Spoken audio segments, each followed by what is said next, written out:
I got something really cool for you guys today. I'm sure that all of you have seen this wheel. It's an amazing wheel. Check out what I came up with to make it more personalized and just get a little more enjoyment out of it. Because at the end of the day, with sim racing, we're all in it for the realism. More sim racing innovations from the SimSima to make your rig look that much more realistic and more immersive. You don't want to miss this. Listen, if you bought any of the Fanatec ecosystem products, you probably ended up with this, right? The McLaren GT3 wheel. And we all love it. I think it's an amazing wheel. I think it's extremely hefty, well built, and it looks the part. The only problem I got is every time I put this in front of me, I do not drive a McLaren. I have nothing against it. If you guys do, more power to you, but I don't. I drive a Porsche. I've been out there in a Lexus. I love me some Mercedes and maybe even some Bentley. So the problem is every time I look down at this wheel, it says McLaren. The other night I wanted to go live on Twitch and I said to myself, you know what? I'm gonna put on a show. I'm gonna make my own wheel. So I went ahead and fixed that problem. I thought, hey, I can do a little bit of graphic design. I know a guy that can print vinyl. And wouldn't you know it, you can actually print stickers at home. That's right, you can go to Target, buy 8.5 by 11 sticker sheets and print it at home and just cut it by hand, which is not very easy, but it's doable. And that's what I did to create this. That's right, boys, this is my PAF Motorsport Porsche replica wheel. Wow. There it is. So I'm going to print this in vinyl and make it a little more official. But for now, this does the job. I mean, this looks super authentic. I mean, I even got a little couple call outs for my buttons, a couple graphics at the bottom. So anyways, with that said, let's do another one. What do you say? You see that little sexy Rexy? The Porsche 911 RAR, RS RAR. That's right. So we're gonna do this today. Shouldn't be very difficult. The only difficult part will be your ability to work in Photoshop or any program like it. So full disclosure, obviously I was inspired a little bit by Lovely Stickers. I don't know if you guys have heard of them. They're from Europe. They charge about 18 euros for a full sheet decal for the steering wheel and many other steering wheels. I've actually ordered one of the designs and it's on its way, but as with anything that somebody makes, it's exactly what they would like and what they found tasteful, and I have a different taste, so that's what this video is for. Please go visit their website, see if you like what they have. You don't have to go through this whole tutorial and just buy what they offer, but if you want to make your own, come along.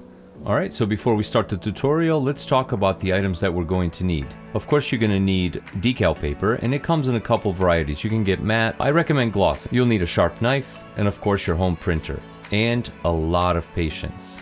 So while making this video, I had to make a couple executive decisions. One of them was to actually do the tutorial live on Twitch. So the whole tutorial takes around an hour, but I actually did 2 decals in that time. I linked it above. If you want to watch the whole thing step by step as I teach a little bit of Photoshop and go through every single detail of how I arrived at the final product, feel free to click the link above. But for now, let's just speed through it and I'll give you the 1,000-foot view. So the way I start off is I explain where I got this image underneath, and it's from the Fanatec website, from their PDF. I can tell this is a beautiful screenshot of their data, and I know that, and I explain in the video how I know. So I can tell that it's pretty accurate. So then I go ahead and measure my wheel and put it together and try to make sure that it's the exact same scale in Photoshop. The cool part about it is any of my JPEGs or TIFF files will have the path in it. A reputable shop will know how to extract that path from the Path tab in Photoshop, copy it, paste it into Illustrator, and use it as a cutting guide. But then after that, I get pretty deep, as you can see, into replicating dinosaur arms and, again, dinosaur feet. I get in pretty close on all the details. At one point, I'm actually fixing the freckles, or who knows what I'm doing. But I walk you through all the steps, so feel free to click the link and watch the whole video. I do take care to make sure that I put labels everywhere. I made a couple zones that are very, very easy to see at speed. But mostly, you know, I try to make it fun. So you can see me putting a lot of logos and names. And again, I can't repeat this enough. The video is linked in the description and it was already linked above if you want to watch this step by step. And no way am I trying to skim through this. But this video would have ended up being an hour and a half. So as soon as I finished this decal, wouldn't you know it, I got the itch. So now I wanted to do more. And I actually went back and fixed my PAF design livery. And that didn't take as long as the green one because it was already laid in. And I kind of used some of the graphics from the green one. But Yeah, anyways, this might be a second episode, and if I decide to do so, well, that will be linked above also, so check to see if it's popping up above you right now. But as you can see, I do a lot of internet research. I take my logos from the internet, you know, inspiration from the internet. Basically, I mean, I'm not making anything up other than kind of where I place my stickers and where I place my designs. So I go at it again for a good 30 minutes, but I hope you guys understand. So, as you know, I can't repeat this enough. Feel free to use my designs. Feel free to use the main working file as a starting point. Mess around with it. Put your own graphics on top of it. I'd be really curious to see what you come up with. And if you guys do follow this tutorial, and if you do make your own, please find a way to share with me. I do have a Discord. It's linked in my About page on YouTube. I'm always on Twitch streaming live. I would love to hear back from you guys to see if you guys actually tried to do this. It was extremely easy for me, and I know that I'm good at Photoshop. I've been doing it for 20 some years or longer. I have some tools at home. I have some experience with this kind of stuff, and I do have the resources like the vinyl shop by my house, and I'm friends with the guys. So I get it. It's not going to be extremely easy for everyone, but try it.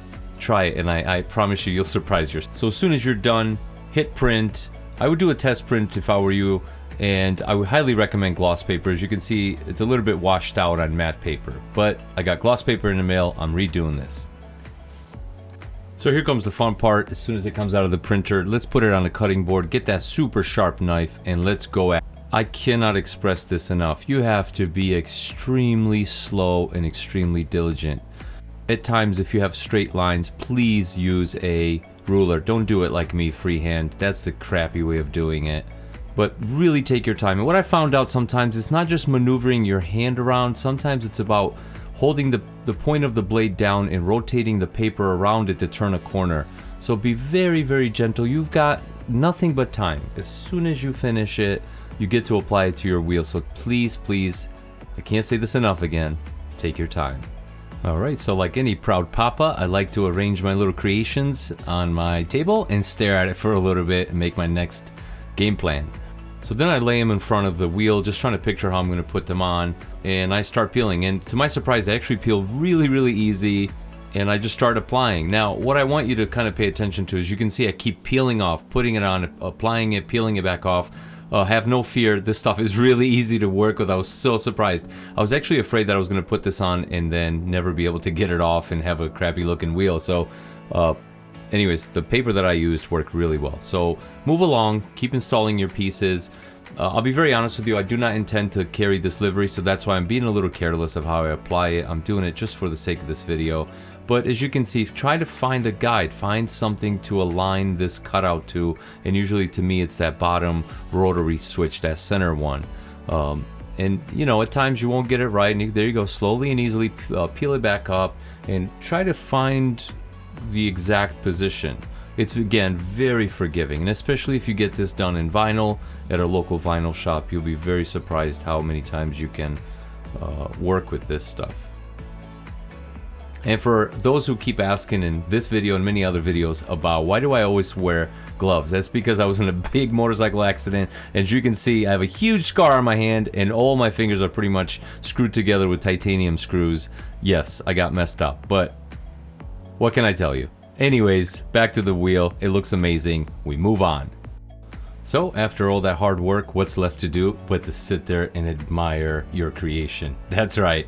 Stare at it, take pictures of it, show all your friends, and of course, pop that baby right inside the Fanatec direct drive wheel and go for a lap. Things are so much more fun when they're personalized and they feel like they're custom made for you, even if it's a silly thing as a sticker. So again, when you're looking at it, you can tell it's a little bit flat, and that's why I keep repeating. Please make sure to purchase gloss paper, not matte like I did. This is all I had to work with, but I do intend to go to my vinyl shop, as I've said 1,000 times, and actually make this out of vinyl. And remember, if you want to see the detailed breakdown of how I designed these in Photoshop, please check the description below. Please don't forget to check the Google link and download these for yourselves. Try it out, or just print them outright and use them.